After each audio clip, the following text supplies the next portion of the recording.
Dobro jutro. Nahajam se na enem zelo zanimivem kraju. Sem na 1400 metrov nadmorske višine. Kaj je ta zanimiv kraj, si pa poglejte. Kaj pravite? Meni se to zdi noro zanimivo. Poglejte tole do konca. Se bomo sprehodili okoli tega objekta. Ta objekt je bil narejen leta 1981 na teli gori, ki je visoka 1400 metrov pa še nekaj. Celo ta vrh so malo zminirali, da so ga za ene 7 metrov znižali. In lejte, vhod je bil takole veličasten. Ta objekt je drugače bil posvečen neki obletnici socialističnega gibanja v Bolgariji. In so ga naredili takrat, potem, ko je pa ta, bom rekel, v 90-ih, ko je začel socializem propadati, je pa tudi začel propadati ta objekt. Jaz sem gledal slike, vidite, če gor pogledate, streha je čist propala, tako da je to moč. Jaz sem to gledal slike od noter, zelo zanimivo to noter videti. Jaz sem bil prepričan, da bom lahko noter šel, pa je zaprto. Jaz bi drugače. Good morning. Jaz bi drugače to šel noter. Sigurno, ne, tle so, gledajte, eni kamni, to se umakne, pa se gre noter. Ampak jaz sem že včeraj ugotovil, da je tukaj policist, ki to pas, in sem celo malo upal, da bo šel dol spat, pa ni šel. Je tukaj v temle kontejnerčku in sem predvideval, da je celo noč. Saj ste tudi prej slišal, sem ga pozdravil. Sem bil prepričan, da spi tukaj noter, tako da jaz običajno vedno najdem način, da se nekaj naredi. Tole je moj prvi hotel na mojem 3-tedenskem potovanju, ker bi vsaj še kakšen bil tak, ker ta je res neverjeten, na super lokaciji. Vidite, zelo lepo urejeno, vse lepo noter, boste šele videli, kako je lepo. Good morning. Evo šefica. Vidite, zelo lepo. Tole je delavnica, to bom šel zdaj na zajtrk. Sem nekje prebral, da je ful dober. Vidite, to je res lepo. Zdajle grem pogledat še tele vetrnice, ki delajo elektriko. Namreč bila je tabla kao park teh vetrnic, pa sem rekel, grem jaz pogledat, pa ne, da me toliko same te vetrnice zanimajo, ampak čeprav so tudi lepe za kakšno sliko, ampak tudi narava mi je fantastična. Po takih cestah, kot tole vidite, se jaz izredno rad vozim. Sicer nimam čist najbolj primeren avto. Vidite, luškano kravico, malo sem jo strašila. Kravica, pridi k meni, nič ti ne bom naredil. Sigurno ti ne bom nič naredil. Ja, si lušna si. Sej si lušna.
Zanimive stvari se pojavljajo kar same od sebe. Tamle sem videl eno tablo, neki Wind Park, pa sem rekel, grem pogledat, kaj je to. No, sicer sem hitro ugotovil, da se gre to za vetrence. Se pravi, tle se lejte taka makadamska pot in se lahko tukaj voziš vmes, vse posod cel kup vetrence. Jaz žal za te zadeve nimam najbolj primernega avtomobila. Mislim, malo ga je škoda, saj drug let bom jaz nekaj bolj primernega za to nabavil. Sicer ne bolj primernega, ampak tacga, da mi ga ne bo škoda. Tako da tole res zanimivo videti, pa lepi hribi so pa to, tako da ful super. Še en zanimiv spomenik. Zgoraj v zadju vidite pa tisto zgradbo zapuščeno. To sem si bil trikrat do nje. V glavnem, tale del zelo zanimiv in se ga zelo splača pogledati.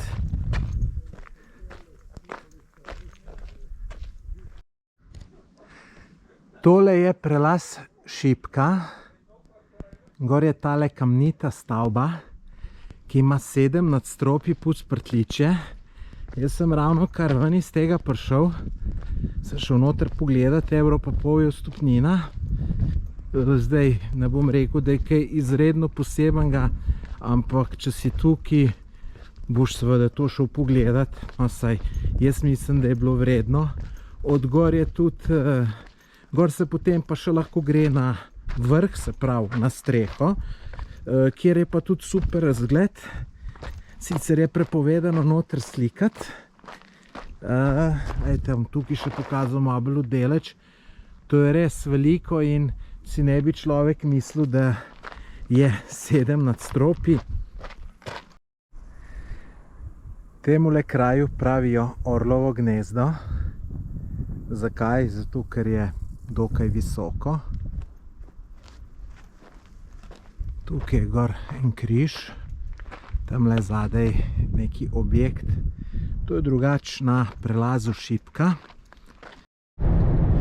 Moje zadnje javljanje iz Bolgarije, namreč sem ene pol urce do bolgarsko-turške meje. Sam čakam, da dam še to čez. Urco pa 4 minute imam pa do hotela. Dajte moj nered v avtu, ne preveč gledati. Drugač pa grem v prvo turško mesto. Odločil sem se, da nam nič hitu. V tem mestu bom lepo jutr ali pa še danes vse v redu, kar moram. To je predvsem zamenjal denar, kupil SIM kartico in to je to. Tako da naslednjice šlišmo že iz Turčije. Evo, prispel sem v Turčijo.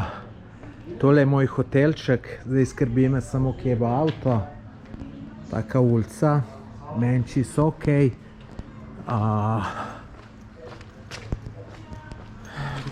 Hotel ima dobro ceno, tako da bomo videli. Hello. Evo, mojster prijazen. Zgleda lepo. Super bo. Zdaj pa da uredim stvari in to je to. Prispel sem v Turčijo. To je moja namestitev v mestu Odrin. To je mesto takoj, ko prečkaš bolgarsko-tursko mejo. Jaz sem se odločil, da grem sem, zato da bom zadeve v redu, v mir. Jutri moram denar zamenjati, pa že danes kupiti SIM kartico. Drugač pa super hotelček za ceno 23 €. Zdaj izbral sem ga tudi predvsem zato, ker ima parkirišče dokaj okej, da me ni strah za avto. Evo mene na nočnem sprehodu. Ura je malo pred 10. Zdaj sem se v hotelu hecal s tem, internet ni delal, pa še počasen je. Sem pa danes sam zajtrkil, potem pa nič več ni bilo čas. Mislil sem, da bom kje na poti, pa tudi ni bilo. Ejte, zdaj grem pa tlele najdete kakšno trgovinco. Not a problem. Evo, tukaj sem se najdel ob 10 zvečer, pa sem se dogovoril, da mi bojo nekaj naredili, nekaj od... But no. Yeah. Let's. Can you come morning or afternoon? I will come. There is full. Yes, yes. But now, yeah, maybe after a half hour to closing, yeah. You understand? Yes, yes, I understand. Yeah, not a problem. Evo, takole mi pečejo. Enega so še rekli, da bojo dali gratis. Bo pa tole vse skar 3 evre pa pol. Okay, can you take and my salad? Very special. Yes, but I'm not so hungry. You understand? Yes, just this. Okay. Tole mi dela neke omakce. Tole bo fino. Drugač pa, evo, takole na ulici je tole. Živo še za to uro. Ful dober, tako da tole sem dober najdel. Samo malo pozno je. Bom šel pa jutri še enkrat sem, ker majster prijazen za posnet. Tole niti nisem v namen posnet. Sem že začel jesti, lejte, malo sem vse razmešal. Ampak sem rekel, moram pokazati, ker je tako dober, da ne moram povedati. A to je še boljš kot v Bosni. Bih tako nekaj vlepini, tole nekaj kot čevapčič. Mal riža, tle neka solata, celo nekam, a je tu čebula, ja, s čebulo. Še ena solata, omakce, tale pekoče je ful dobra. Unole še nisem probal, da res, noro tole, res.